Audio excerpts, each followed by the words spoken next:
Hi there. Hi, hi. Thanks for joining me. Thank you for having me, Mallory, my friend. Yay. Could you please introduce yourself? Well, hello, everyone. I am Bethany Nicole, workplace experience coordinator by day, writer, activist, Black lady, all the time. Love it. So I'm definitely going to get into a bunch of those qualifiers that you just gave yourself. But first, I'm going to ask, which is a question I ask all my Smart Glamour model babes that come on here, of which you are. So you did not list model. Do you call yourself a model, and why or why not?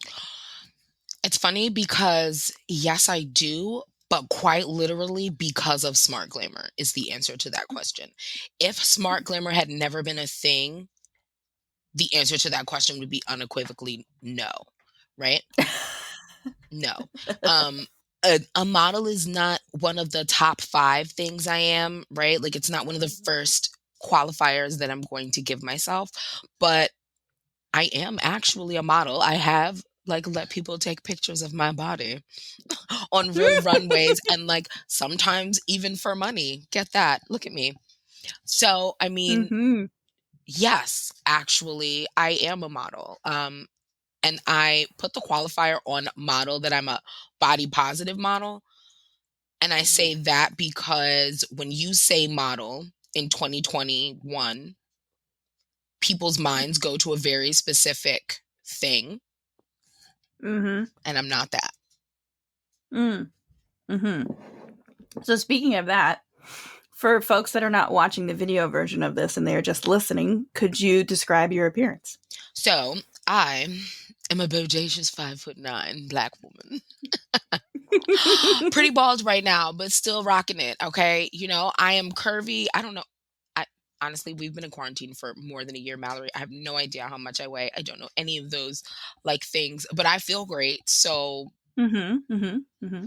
right. But I'm not like straight sized by any means. The last time you measured me, I think I was around like a size somewhere between a 12 and a 14. I would say. Mm-hmm. And I might be somewhere between like a 10 and a 12 now, but like I don't even really know or really care. Yeah. Yeah. But I don't have like I, that hip to waist to bust ratio that people are looking for. There's lots of jiggle. You know what I mean? You know? Okay. yeah, I would say that most of the time when I measure you, you kind of live right between the straight size and plus Right. size I straddle the area. line. That is quite literally Yes. me in any form. I'm like right there. So can you say again the title of what you do during the day? Workplace experience coordinator. That's what I do. That's my What does that's that my day mean? job. Right. What does that mean? Um, the long and the short of it is my position is a really, really specific hybrid position that is a mixture of like people operations, facilities, but on the strategy side of things because Bethany doesn't pick things up or put them down, darling. No, but more like making sure that our workplace experience package is the same across companies, making sure that we have like um, workspaces that meet health and safety guidelines for the various places that they're supposed to be in. But because our office is so small, there's also crossover with like DEI stuff and which is diversity, equity, and inclusion like programming. I'm in charge of the culture calendar. I'm in charge of like internal milestones and making sure that people's like birthdays and anniversaries and things of that nature get celebrated. So I'm just Hmm. like, right, I run shit is what I do for a living. Right, right. I mean, that definitely seems like a job that is well suited for you, I must say. Yeah, I I'm sure appreciate you're that. very good at it. Yeah, I'm trying to do more work that is specific to employee resource groups because, Hmm. we're in a post Black Square universe now where suddenly every company realizes that Black people exist and that Asian people exist as of 2 days ago. And like, oh Hmm. God, And so we're having these reactions to what's going on in our society. And we, and by we, I mean the companies themselves, are trying to co-sign spaces that already existed, or they're trying to like create these new safe spaces. Except no, because you don't know what you're talking about. And if you, I'm going to be really honest, if you were racist 3 minutes ago, I don't want your safe space because you don't know how to Right. build it. Right. Right. I think that's that's I think one of the first things I thought about back when the Black Square situation was going on, and I don't mean the entire movement, I mean specifically the Black Square situation. Right. Because I was like, okay, all of these businesses are going to be like, we need to do this now because everyone cares now, and that's what, you know, people with money care about. But then it's like, What even is this? What even is right, this? We need to this, do yes, this this now. in quotes, yes, What is it yeah, that you need to do now? right, Uploading right. anything on Beyonce's internet is not the work. Beyonce's internet, yeah, It's and not. it's just Like, like, if you can put it in a right, status, it doesn't really, it's performative probably. yeah. I mean, I think there's a little bit of stuff on the internet that is good, and especially for folks who like it's not accessible to them to do otherwise, great. But when we're talking about companies specifically, Specifically from a um, company, yeah. yeah, yeah, and it's just like you said that if you were racist 3 minutes ago, or anything 3 minutes ago, if you were fat phobic 3 minutes ago, if you were ableist 3 minutes ago, Yeah. then just putting up some kind of a statement is not going to do anything to change the structure of the company that you already own or run or set up It's or insane. And you see it in fashion as well, right? It's all just lip mm-hmm, service. You'll have people and they'll come out and they'll say, we're standing in solidarity with, okay, right. Bethany, it's a little early for me, but like we're standing in solidarity with the body positivity movement. Our company is, we're inclusive sized, and they stop at a Mm-hmm, triple XL.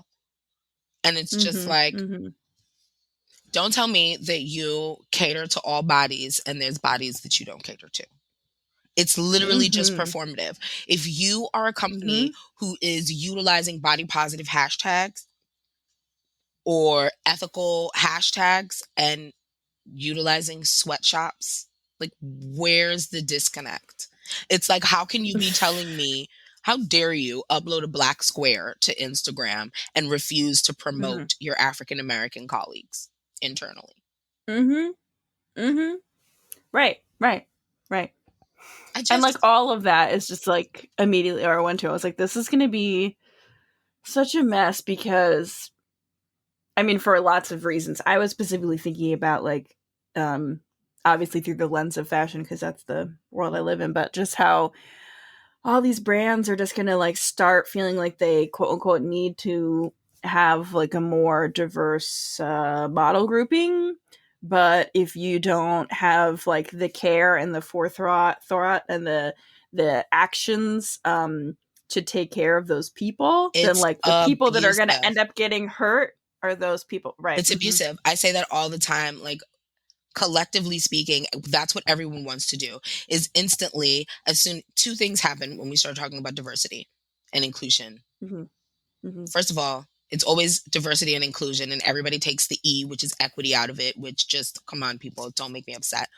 And Right. that's not even the thing. What happens first is they go, okay, let's do um, bias training, and then Mm-hmm. let's diversify our hiring pipeline.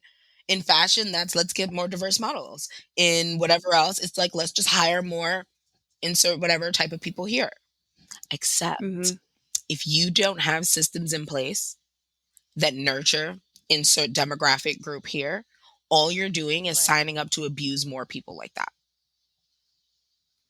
That's literally, Yes. let me just bring more people into my Yes. system of brokenness. I will ask none of the people Right. why they don't stay here. Black people run from my company every quarter. Let's hire more. It's ridiculous. What's wrong with you? Just like, What's dude. wrong with them is that they just the way they stop after caring, like, did I do the right thing to make it look like I care? Right. It's not about did I do the right thing. It's also not approaching with an understanding of the underlying problem. And there's a disconnect with this, either the severity of the underlying problem or like the validity of the underlying problem. Because Mm-hmm. the Mm-hmm. truth of the matter is, you just honestly don't care enough about fat people. Right.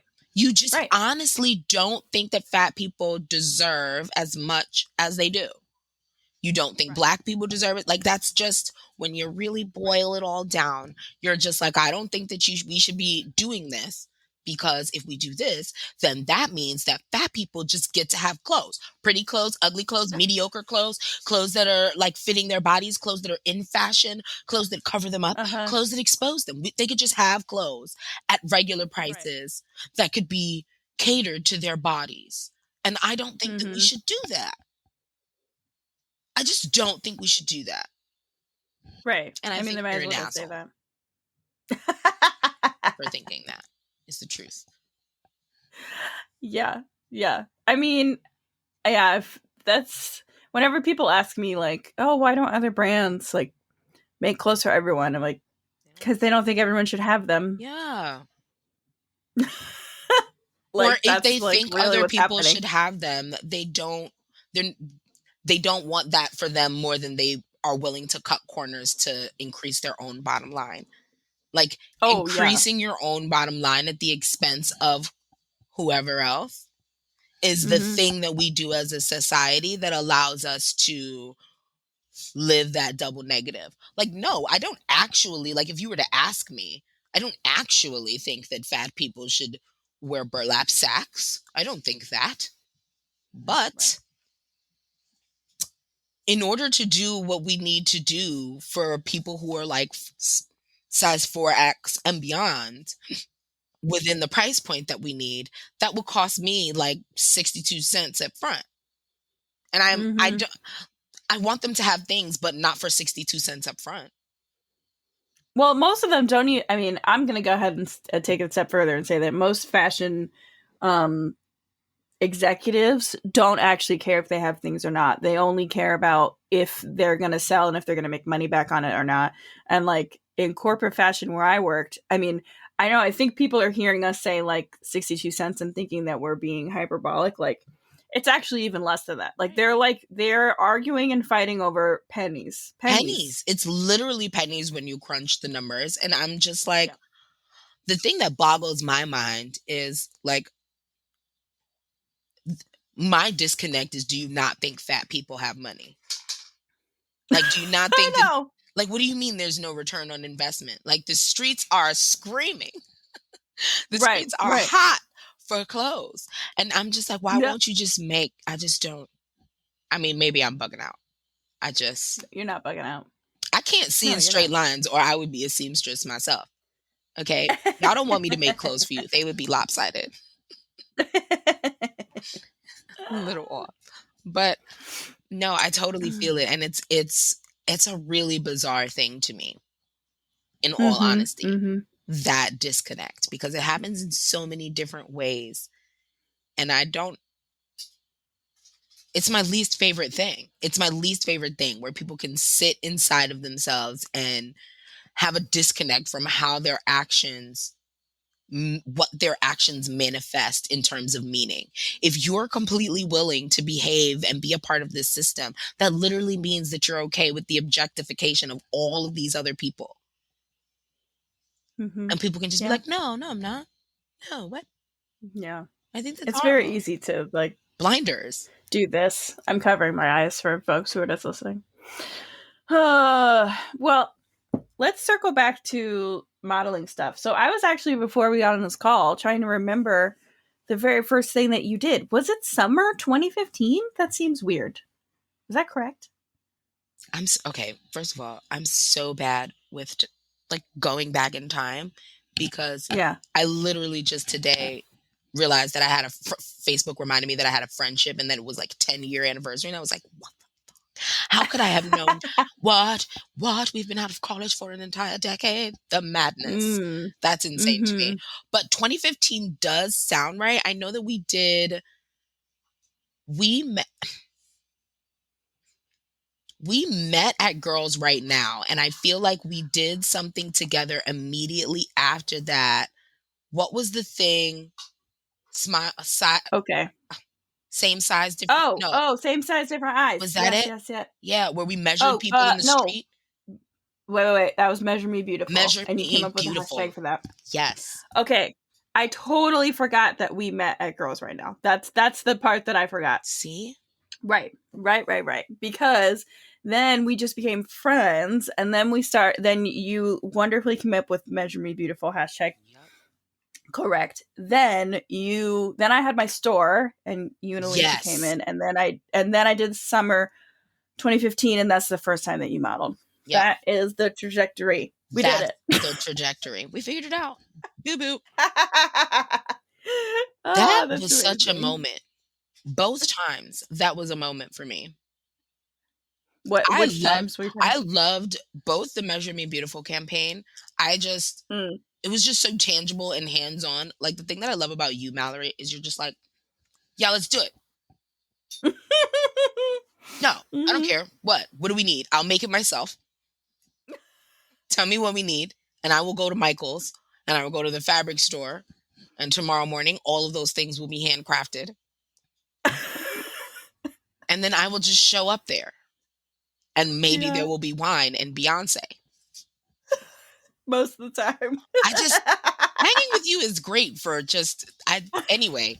You're just a get her done type of gal, and we really just did a couple of conversations about Measure Me Beautiful, and then we had a pop up stand in the park with a bunch of We T-shirts did. and a whole like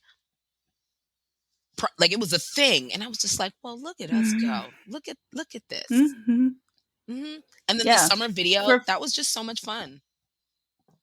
Oh, that was such a fun day. Well, so first of all, for folks that have no idea what we're talking about, the Measure Me Beautiful was like the first campaign thing that I did that had a name to it, which Bethany came up with the name. And it was about trying to remove the stigma around being afraid of your measurements. This was 2015. This was very early on in like body positivity becoming a mainstream idea. Like it was just not really yet. It was like creeping up on the internet. Yeah. Very early stages. Not to say that fat liberation has been around for a long, long time, but this like new resurgence of like people on the internet and social media caring about talking about bodies. And yeah, I made a billion tank tops Yep. and I like screen printed on them. And then we went to the park and we handed them out and we measured people. And then we started a challenge and people would send in their measurements. Yeah, it was a whole thing. It was a whole But then vibe. the summer campaign, so that was the second summer collection. It was also the second bathing suit collection, but it was the first time I did bathing suits in summer in the same collection. And we went upstate and we went swimming and we had some drinks out of a fun colored Picture. carafe thing pitcher. Yeah. And we had fun House of Korea sunglasses and it Oh, was a great time. it was a great time. That's the thing about Smart Glamour, and that is your working with you and modeling with you was almost like a therapeutic thing that happened in my life, right? Mm-hmm. So I am a person who has a chronic illness, and because of that, I struggle with like serious fatigue. I struggle with like there are just times when I just don't even feel like it. Like feel like it when I say it, what that boils down to is performing femininity outside, right? Where it's like you've got Mm-hmm. to be beautiful and you've got to be kind and you've got to be like on and you've got to be like sometimes I don't really have the energy for that, and sometimes my body physically does not want to do that, like physically does not want to Mm-hmm. do that. But and Mm-hmm. then I started working with you, and because I didn't start off as a model, it was more like I was on the back end and we were doing like marketing stuff. I got to understand sort of your position, your like ethos, Mm, and that really went to work on my own mind about like how do I feel about my body? How do I show up in my body in this space? And what is the relationship that exists between me, my body, and the clothes that I put on my body? And I was just like, mhm, in all honesty, you don't even have a style right now. You wear like whatever you think looks good. Circle back to like I'm flattered campaign. I had really internalized a lot of that stuff. And it's just like I wasn't wearing these things because I liked them necessarily. I was wearing them because they were flattering on me. right. Right. And then you throw in poverty into the mix, growing up as a poor Mm, person and having mhm, to do like really fast fashion and not having anything that was ever of enough quality so that it hung properly, things like undergarment structure, then feeling like mhm. decolonizing your thinking to do you need undergarment structure? Do you need to structure your body? Like, what? Right? There was a whole process. But what Right. modeling turned out to be was arriving at a location that was cute, hearing some Beyonce, putting on some cute ass clothes, and going, yes, work it for, and like being me backstage is what Yes. it was. We're putting on clothes, we're frolicking, we're dancing, and I'm just getting to Mhm. compliment people at top volume. And I just feel, I was just like, girl, I'm a model now. I've been in New like Mhm. how you gonna tell me? I did New York Fashion Week, right? That's model shit, I think. Okay. Mhm, I've been mhm. photographed in a lookbook, darling. That's model stuff. Yes. I've been on the OWN channel commercial. That's modelly stuff. That's stuff like I can say, Yes. Oxygen, you yes. know, things have Yes. happened. That's right, that's right. And it Oh, just man, that thing. completely changed things for me. I'm just like, listen, sis, if you can be a person who has all of this stuff casually on their resume, because let's not pretend that I'm somebody who is in the modeling industry, was going after modeling, or like I wasn't in these spaces. This isn't something that I was searching for. But if I can casually have Mhm, these things on my resume, if I can casually have stepped into this world and done this thing, then I get to call myself a model. Period. mhm. End of story. I just, like I own that. Who gonna Yeah. check me, boo? Nobody. Just You basically just, like, answered, like, 2 questions that I asked, and you just did it without me asking I'm them, so terrible at good that. I job. do that all the time. No, that's great.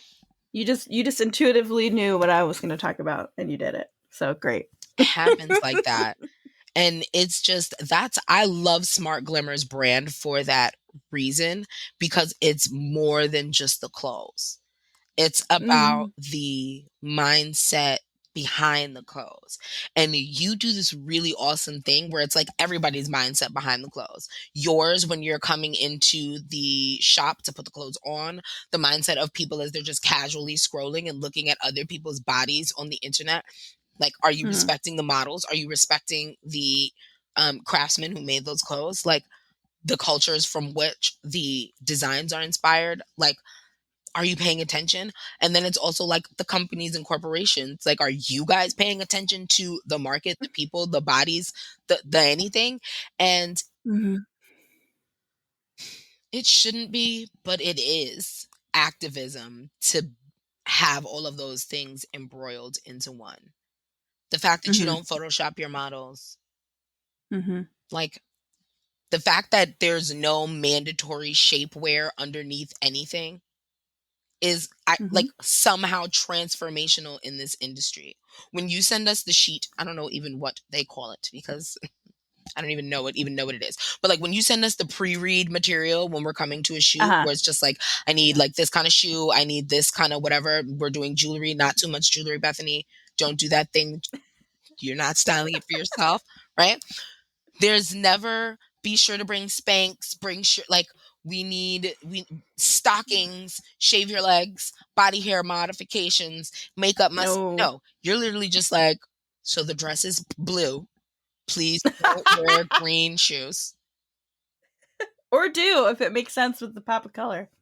But only if it makes Yeah. sense with the pop of color. We have a vision, darling. We're doing something.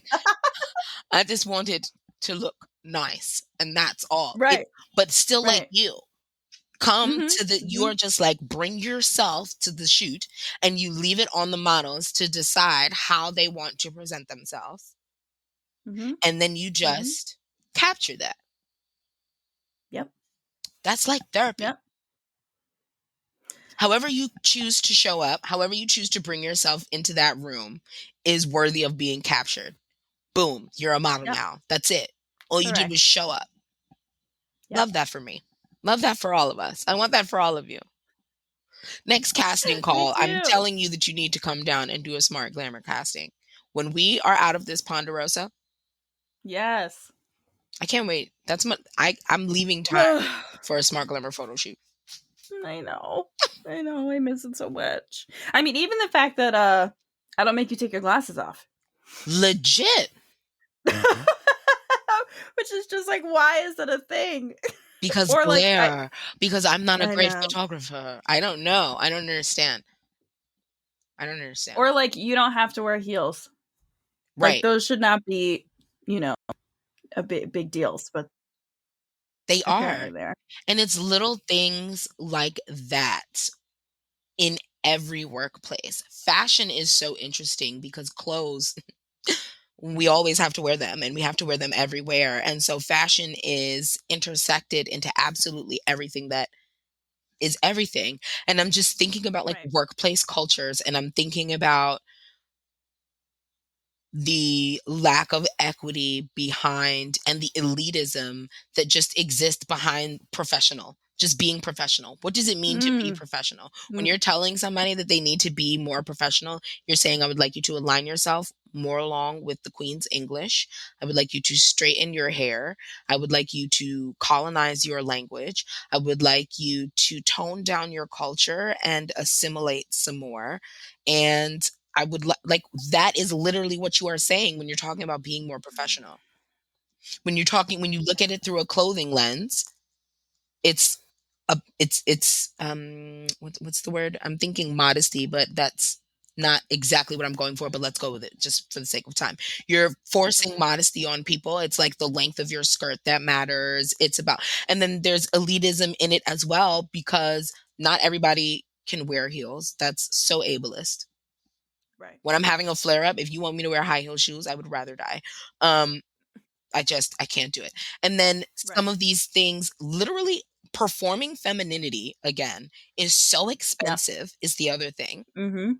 Mhm. You Mhm. can't actually perform femininity to the degree that it is demanded societally when you are poor. Right. And I had to have a whole Right. ass therapy session about that. And it's whole poor people who can't even afford the therapy session. Okay, like Right. it's Right. it's levels. Barriers on barriers. It's really levels to this. It's really levels to this. Like Mhm. something as simple as these makeup habits are sending people into debt. The amount of makeup that you need, I'm using Mm. air quotes for all of the people who are doing audio only. The makeup Uh-huh. that you need will run you hundreds of dollars a quarter to maintain if you are going to wear it every day when you leave the house. Are you kidding Right. me? I Right. went out of my house to run errands yesterday for the first time, right? I've been in quarantine for more than a year. And so I really Mhm. got dressed, child. We wasn't going to do nothing. And I got dressed. I beat my face. Yes. I wear glasses and I still did like eye makeup. Okay. I did all that, all that. And by the time I was Mhm. done, I was like, ooh, child, this is too much. This is just too much. I love the look. Okay. I'm still a Leo sun. I want to be snatched for the gods, all that stuff, but not if I got to do it. I need a person. I need a person for that because I got 12 minutes on the face beat and doing Mhm. eyes and contour and like highlight and color correcting and brows. First of all, my brows do whatever they are going to do. Okay? They don't even always appear. They do whatever they want. I can't. Mhm. Like I said, I can't see in Mhm. straight lines. If I need to learn how to paint in order to make my face happen, I don't foresee that being a thing. I'm very lazy. I'm very, very lazy. And it's like I do want to look like that. Shame on me or not. It's like that's hot. I Mhm. love the way I look with a full face B. I'd be like, yes, queen. But I'm not, I just don't care enough to do it myself every day. I would rather spend Mhm. that money on food. Same. Are you kidding me? Same. Hard Palettes same. are expensive. And nobody even I've looks never at my even eyes with these glasses. Nobody even knows what color my eyes are. Anyway. I've never really thought about the cost of makeup, but that's I just think about makeup in general, but because I barely wear any, so I don't really think about the price. But that's absolutely so true, and it's so interesting because obviously I very strongly believe that like do whatever you want, wear whatever you want. If you feel the best wearing lots of makeup, please do so. Um, but I do think it's important for everyone to kind of like think about why they do the things that they do Yep. and then make a decision on if they're going to keep doing it based on that conversation you have with yourself, Right. you know? That's why I'm very intentional about the verbiage performing femininity, Right. because that's the part that tires me out. Not looking pretty. Mm. Looking pretty doesn't drain me at all. I love being gorgeous, but performing femininity is the Uh-huh. most tiring shit.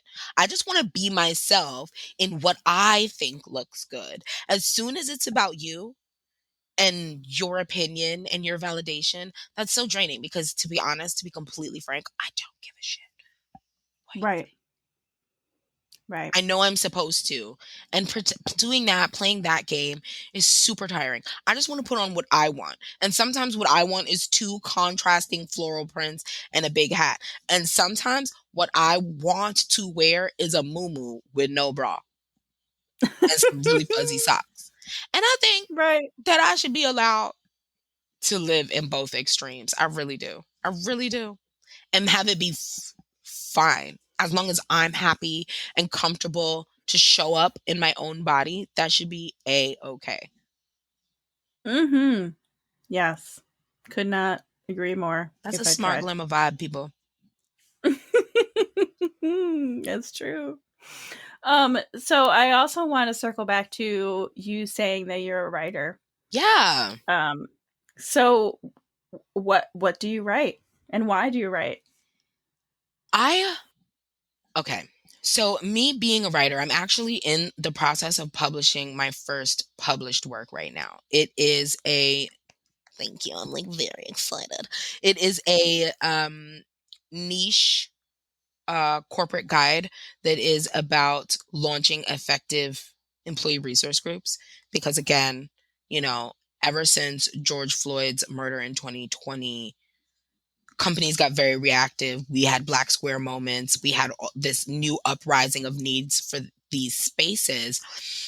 And nobody knows how to run them. The spaces already exist. I don't, if there are more than two Black people, gay people, women people at your job, there's already a small clique wherein those Right. people are Yes. communicating separately and outside the formal channels. Those people are already talking to Uh-huh. each other. And whether or not those groups are official employee resource groups or not, those spaces need structure and they need to be recognized for what they are. Companies and organizations need to understand that they exist, blah, blah, blah, blah, blah, blah, blah. So that's the book Hmm. that I'm writing now. It's called The Affinity Guide, and it is dropping literally on April 1st, which is at the time of this Woo! recording, like the day after tomorrow, child.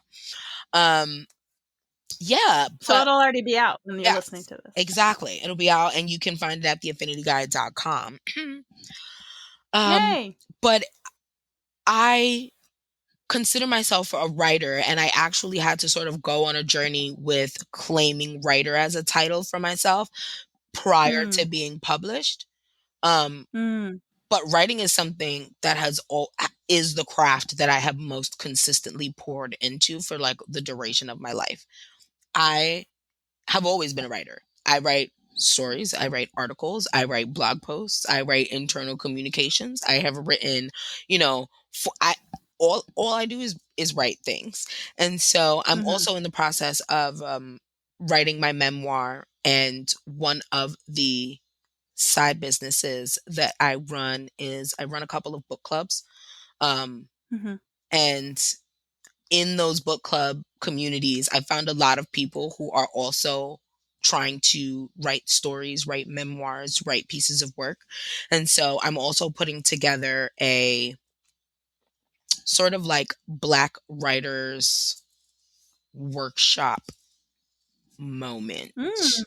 that Mhm. is going to be launching at some point next quarter after the Affinity Guide drops and we see what that's going to look like. But yeah, I definitely had to go on a journey with the term writer, but I claim it for myself now because in addition to being published soon, I claimed it even before I did anything regarding publishing because I Mhm. decided that the thing that makes me a writer is the fact that I write all the time with intention. Right. And it Mhm. sustains me still, even though it's not as hand to mouth as, I've written a book and people pay me for the book, although that's about to be true. Right. Um, but I write things for a living all the time. I started off as a copywriter when you and I met. I exchange written words for authority and money all the time. That's where I'm at. Right. Right. Right. Yay. Yay. I'm so excited for you for all of those things. Thank you. Um and I also, yeah, I think that's really interesting that you brought up going through the journey of like whether or not to call yourself that. That's like seems very tangential to our whole model conversation. I think sometimes society has placed such a weight and a specific meaning to certain words that sometimes you feel like you can't claim them, like they're not for you, even as you're physically doing the thing It's that word means. it's this weird relationship that we have with like external validation. Mm-hmm. And the last year and has forced so much introspection that I've like really given this a lot of thought. Like how often we do things for the purpose of other people to affirm us. Right. The reason there was hesitation about calling myself a writer, even though I wake up first thing in the morning and what I do is write words on a piece of paper, is because no one had paid me. I hadn't been published in anything. Mm-hmm. And so it's just like there was a question about whether or not I could call myself a writer if I hadn't been validated by these external sources. Right. And that whole give and take is literally the whole shebang, no matter where you look at it from. And I have always been able to take a step back, and that was something that was really interesting about writing the Affinity Guide, right? Like at the end of it, when I had was getting ready to send it off to my editor, I was like, well, damn, girl, you know exactly what you're talking about. Like, it's Mm-hmm. written right there in really well formatted black and white. You literally wrote the book on it, child. Like, and as a person who struggles with like imposter syndrome and can I be an authority on this if, I don't have a degree, if I'm the only black person in the room, if anything. And then there just Mm-hmm. comes a moment where you look back and you're like, Bethany, you've been in this, you've been doing this work for a decade already. You've been doing this work since before this work had a hashtag, since before this work had a job title or a job spec to go with it, when it was just ad hoc stuff that they were asking you to do because you were the resident black queer expert in the room. Mm-hmm. Mm-hmm. You've been doing this work, sis. So, Right. and look at all you know.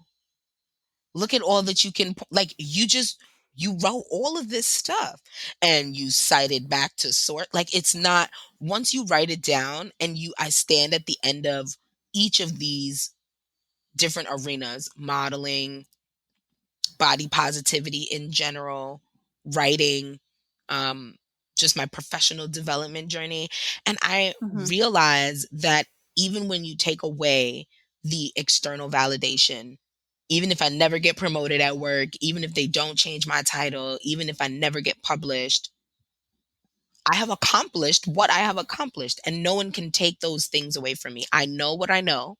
I've done what I've done, and I am who I am. And you could put that on Mhm. a t-shirt and sell it.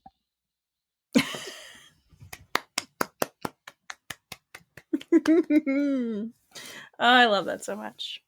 Yeah. Um, so I would usually ask what we'd like to see change in the industries that we've discussed, but I feel like that's kind of all we talked about. I would That also was like it. to see more Black people. Okay, yeah, let's talk about I that. would also just like to see more Black people, and I would like to Mhm. see different Black people, because we're Mm. finally at a stage where everybody knows that there should be Black people in the room. Mhm. But it's like we have two archetypes. How do you say that word? Archetypes? Whatever. I think it's archetypes. That one. Avatars. How about that? Come on, synonym. Mm.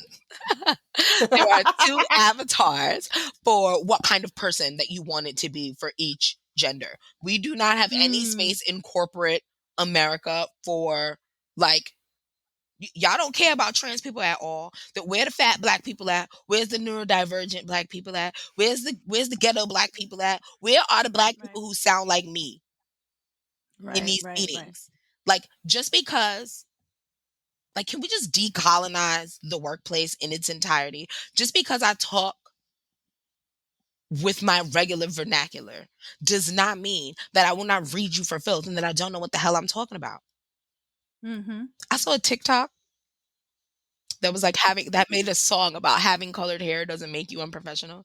And as someone who just Oh, shaved their head bald and then dyed the new growth green, I'm just like, yes, yes. I can read these contracts with my green hair and my attitude. And I have a Mhm. 78 word per minute average despite my coffin full set. Like, mind your business, bro. Right. Mind your business. Right.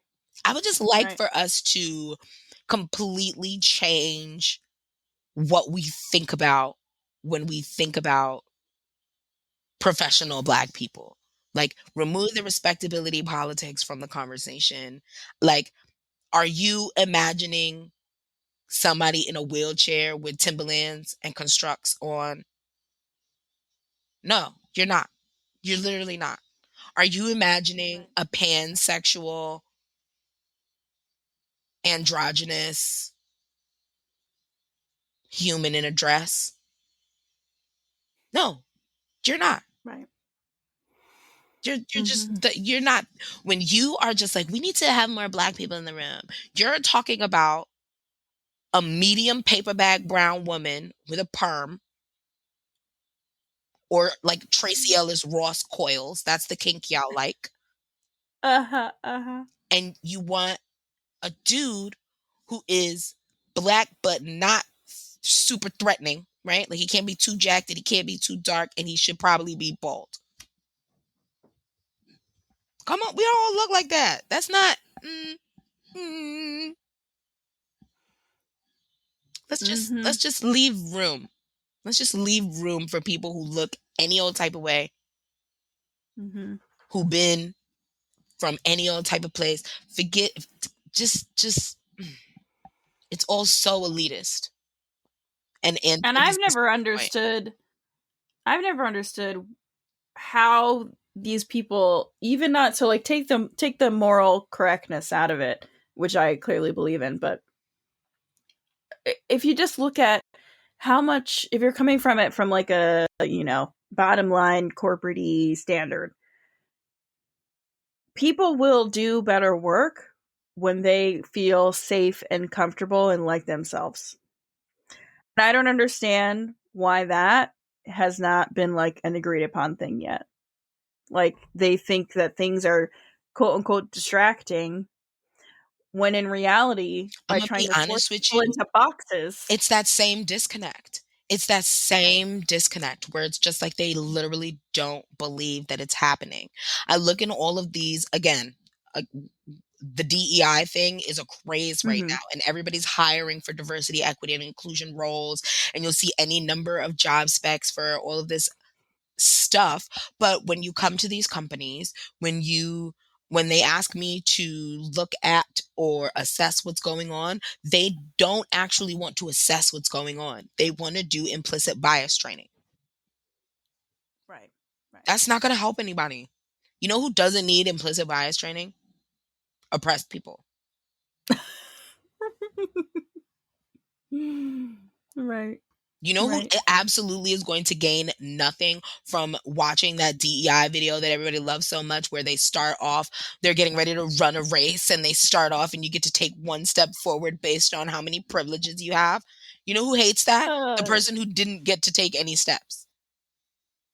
right. The person who listened to Oh you rattle man. off that long ass list of reasons why you could step forward and none of them applied.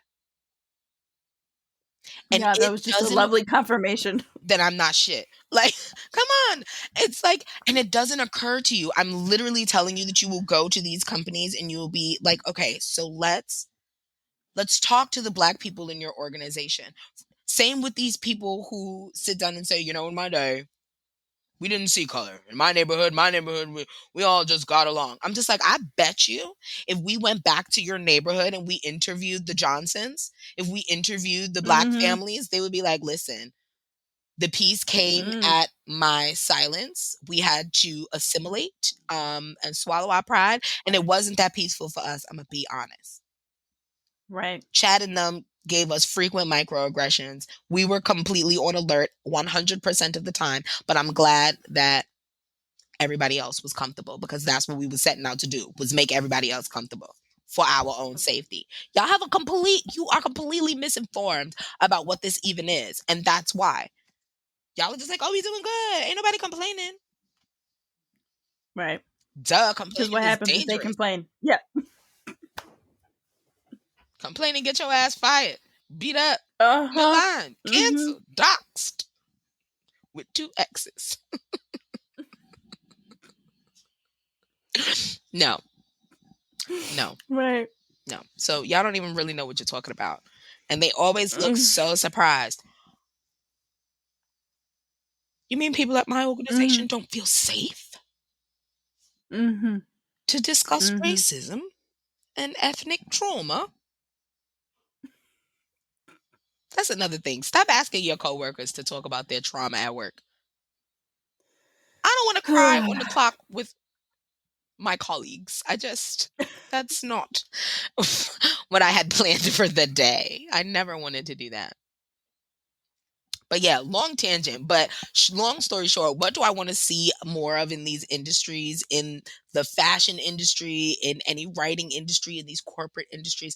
I want us to let Black people show up as their whole ass selves in these Mm-hmm. spaces, and Mm-hmm. stop forcing us into these super tiny boxes Right. of acceptance. Yes. Yes. So, rolling off of that, um, let's end it out with I don't know why I don't like using the word advice, but for whatever reason I don't. Um I don't either, because like I a just feel like when you give people advice, it's almost like a cop out. People only mm. ask me for advice when they know what they want to do, but they want to blame it on me if it goes poorly. And Oh, that's such a good I'm not jacking observation. that. Or Girl, like, or they already know what they're supposed to do, but they, don't yeah, want to. they just want you to say, yeah. Listen. Okay, so not that. That's not what we want. We want we want some kind of positive note, some kind of uh uplifting thought pattern that you might want to gift to somebody who lives in a similar identity to you and wants to do the kind of things that you do. So Right, like you like 10 years ago. right now, I'm really big on standing just standing like being really 10 toes down in who you are and what you've done. Like we've been talking a lot about external validation, and I Mhm. counsel anybody who is a black person, a woman person, a queer person, any a- any of those a poor person, any of those intersectionalities, to your own horn. Validate your Mm. own self. Literally say everything to yourself that you are hoping to hear from the world and from other people. Say all of it to yourself, all of it. And it doesn't matter how big or how small. When, as a person with chronic pain, it's like sometimes I want somebody to be like, yes, girl, look at you doing your chores despite the fact that your back is hurting. Do you not have a mop in your hand? You got to gas yourself the way that you want the world to gas you. And it doesn't even matter how small. Look at me cooking this. I'm cooking this meal right now. I know. We're going to be eating. We're going to be eating. You have to just love on yourself and pour into yourself and validate everything that you want the world to validate for you, because there's going to come an inevitable moment where you don't get what you want from the world, because that's how that thing is set up, and you should still get it. You still deserve to have it, and you can give it to yourself and have that not be settling, and have it not be some like, dang, the world wouldn't give it to me, so I'll settle for like this self pat on the back. If you get into the habit of really gassing yourself all the time, you will find that you just have more vroom. Like you have more gas, you have more get up and go. You really should, because I tell people jokingly all the time that my real full-time job is gassing black women, and everything else is like a side hustle. But like, I too am black women. Mhm. Mhm.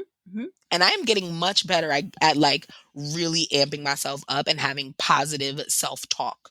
And that is way more important than we give it credit for. And it's more than just like doing cheesy affirmations in the mirror. It's about leaning into when you are excited about something you've accomplished. It's about learning to take compliments from other people and saying, you know what, I do work out. Actually, yes, I have been doing my squats. Thank you for noticing. Okay. I saved up for 3 months for this jacket, and I'm glad that you think that it is beautiful. Take the compliment, understand, and lean into all the ways that you continue to provide for and show up for yourself, because it is important, and validating it is a worthy thing to do. Yes. That's so wonderful. I think that's incredible. Not gonna call it advice. Gems. That's what it is. It's a little Gems. A gem. gem. A gem. Yeah. So, where can people follow you on the internet for more gems and for your book? More gems. I'm on Instagram at the Bethany Nicole. So that's my IG handle. And the book is going to be at theaffinityguide.com. So that's the word theaffinityguide.com. And that's where all my things are. But yeah, if you're following me on Instagram, you'll have all the tea. Yay, and I will hyperlink all of those things in the show notes so you can just go there right now and just click them. You Click them. don't even have to Google or search. Follow They're me, right baby. there for you. Thank you, Yeah, Mallory. This was so lovely. thank you.